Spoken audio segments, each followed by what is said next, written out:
hubungan antara Iran dan Israel telah lama menjadi salah satu yang paling tegang di panggung dunia. Sebuah permusuhan yang berlangsung selama puluhan tahun dalam bayang-bayang.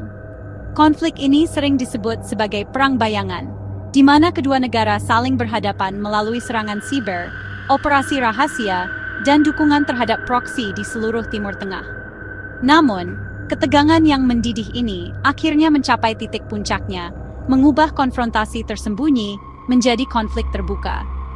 Serangan langsung yang dilancarkan Iran terhadap Israel bukanlah sebuah tindakan impulsif, melainkan puncak dari eskalasi yang telah dibangun secara sistematis selama bertahun-tahun, didorong oleh perbedaan ideologis yang mendalam dan perebutan pengaruh regional yang tak kunjung usai. Selama bertahun-tahun, kedua negara telah terlibat dalam serangkaian tindakan provokatif yang terus meningkatkan suhu konflik.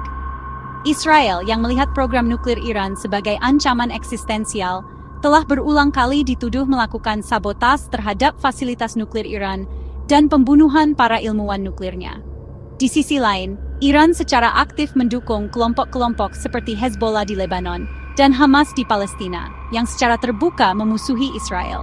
Setiap tindakan dari satu pihak selalu dibalas dengan reaksi dari pihak lain, menciptakan siklus kekerasan dan ketidakpercayaan yang berbahaya. Lingkaran setan ini memastikan bahwa setiap insiden kecil berpotensi memicu kebakaran yang lebih besar, mengubah perang dingin menjadi perang panas. Eskalasi terbaru ini didahului oleh serangkaian peristiwa kritis yang semakin memperkeruh suasana.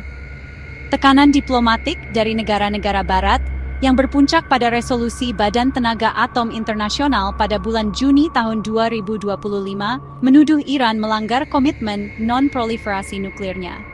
Resolusi ini, yang didukung kuat oleh Amerika Serikat dan sekutu Eropanya, dianggap oleh Teheran sebagai upaya untuk melegitimasi tindakan militer terhadap mereka. Bagi Iran, langkah-langkah diplomatik ini bukanlah jalan menuju perdamaian, melainkan bagian dari kampanye tekanan maksimum yang dirancang untuk melumpuhkan negara mereka dan memaksa mereka tunduk pada keinginan Barat sebuah narasi yang memperkuat tekad mereka untuk melawan. Panggung konflik pun telah disiapkan dengan matang jauh sebelum rudal pertama diluncurkan.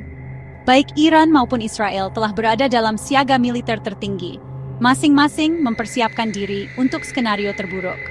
Para pejabat Israel, di bawah kepemimpinan Perdana Menteri Netanyahu, semakin vokal menyuarakan niat mereka untuk melakukan serangan preventif terhadap fasilitas nuklir Iran. Mereka merasa bahwa pengaruh regional Iran sedang melemah, menciptakan jendela kesempatan yang sempit untuk bertindak. Di Teheran, para pemimpin militer dan politik melihat ancaman ini sebagai garis merah yang tidak bisa dilintasi, sehingga serangan balasan dianggap sebagai satu-satunya cara untuk menegaskan kedaulatan dan mencegah agresi lebih lanjut di masa depan. Alasan utama di balik keputusan Iran untuk melancarkan serangan adalah sebagai respons langsung terhadap apa yang mereka anggap sebagai ancaman nyata dan segera dari Israel.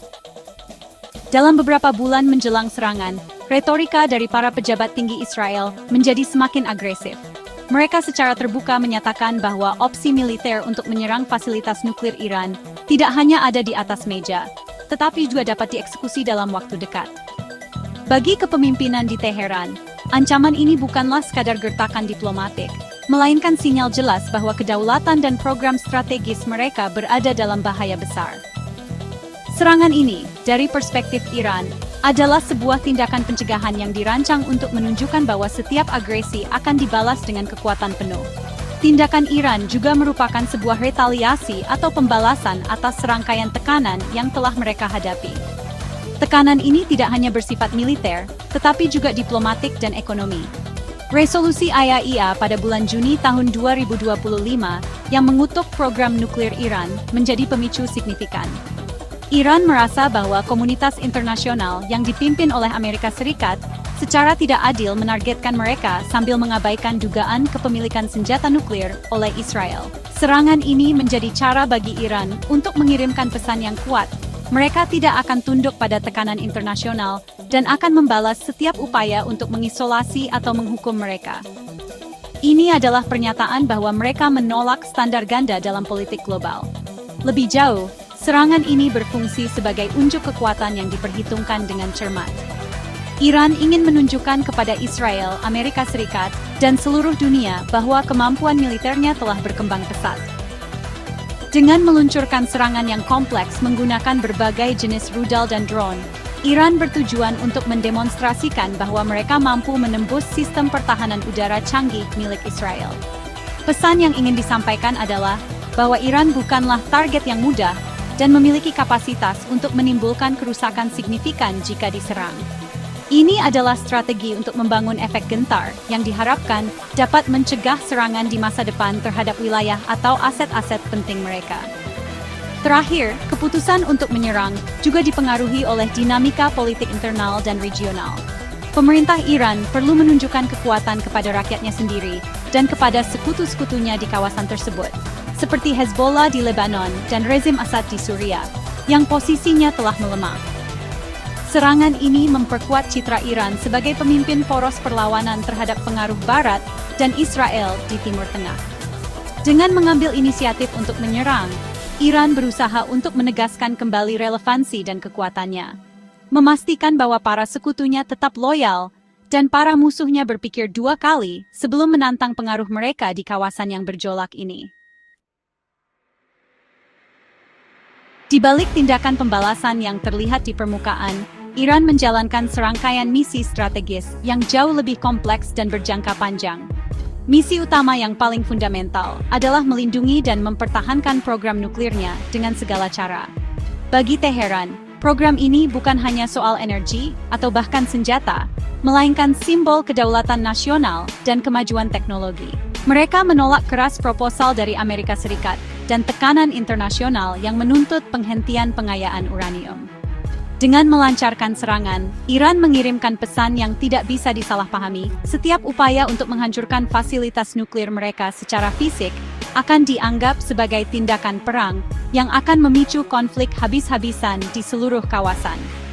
Misi kedua yang tidak kalah pentingnya adalah mencegah serangan langsung ke fasilitas-fasilitas strategis mereka, terutama situs nuklir yang dibangun jauh di bawah tanah dan di dalam pegunungan. Iran sadar betul bahwa Israel memiliki kemampuan militer untuk mencoba melakukan serangan presisi. Oleh karena itu, serangan balasan ini dirancang sebagai demonstrasi dari doktrin pembalasan yang menyakitkan. Iran ingin membuktikan bahwa biaya yang harus ditanggung Israel jika menyerang akan jauh lebih besar daripada keuntungan strategis yang mungkin didapat. Ini adalah kalkulasi dingin yang bertujuan untuk mengubah analisis untung rugi di pihak musuh, membuat opsi militer menjadi pilihan yang terlalu mahal dan tidak menarik. Selanjutnya, Iran memiliki misi untuk menegaskan kembali posisinya sebagai kekuatan regional yang dominan. Dalam beberapa tahun terakhir, sekutu-sekutu Iran, seperti rezim Assad di Suriah dan Hezbollah di Lebanon, telah menghadapi tantangan berat yang melemahkan pengaruh mereka. Serangan terhadap Israel menjadi cara bagi Iran untuk menunjukkan bahwa meskipun sekutunya mungkin sedang goyah, kekuatan inti dari poros perlawanan tetap utuh dan tangguh. Ini adalah sinyal kuat bagi negara-negara Arab di Teluk dan kekuatan global lainnya bahwa Iran tidak dapat diabaikan dalam percaturan politik Timur Tengah.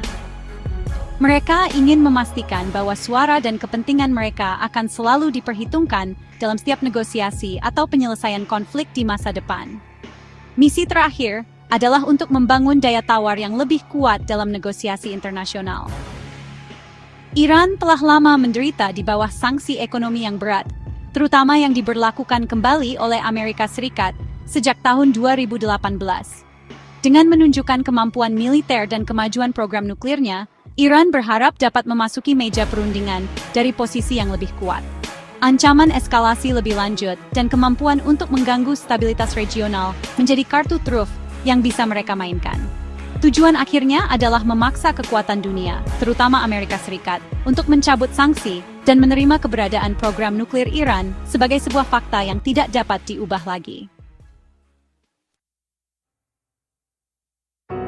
Sebagai kesimpulan, serangan Iran terhadap Israel bukanlah sebuah tindakan tunggal yang terisolasi, melainkan sebuah langkah yang diperhitungkan dengan matang dalam sebuah permainan catur geopolitik yang kompleks. Langkah ini didorong oleh kombinasi antara kebutuhan untuk membalas ancaman langsung dan keinginan untuk mencapai tujuan strategis jangka panjang. Iran berusaha untuk mengubah narasi dari negara yang hanya bereaksi terhadap tekanan menjadi aktor proaktif yang mampu membentuk dinamika keamanan di Timur Tengah. Tujuan utamanya jelas, memastikan kelangsungan hidup rezim, melindungi program nuklir yang menjadi kebanggaan nasional, dan mengamankan posisinya sebagai kekuatan regional yang tak terbantahkan di hadapan musuh-musuhnya.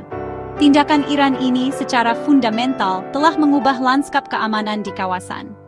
Perang bayangan yang selama ini menjadi ciri khas konflik Iran-Israel kini telah keluar ke ruang terbuka, menciptakan presiden berbahaya yang dapat dengan mudah memicu konflik yang lebih luas.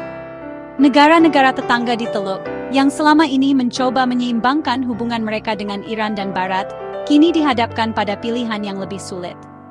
Eskalasi ini memaksa setiap negara di kawasan untuk mengkaji ulang aliansi dan strategi pertahanan mereka, karena risiko salah perhitungan kini jauh lebih tinggi dari sebelumnya. Stabilitas Timur Tengah menjadi semakin rapuh, bergantung pada langkah selanjutnya dari para pemain utama. Pengaruh dari konflik ini juga akan terasa di arena diplomasi global. Upaya untuk menghidupkan kembali perjanjian nuklir atau menegosiasikan kesepakatan baru kini menjadi jauh lebih rumit. Iran telah menunjukkan bahwa mereka bersedia menggunakan kekuatan militer untuk melindungi kepentingannya. Sebuah fakta yang tidak dapat diabaikan oleh para diplomat di Washington, Brussels, maupun Moskow.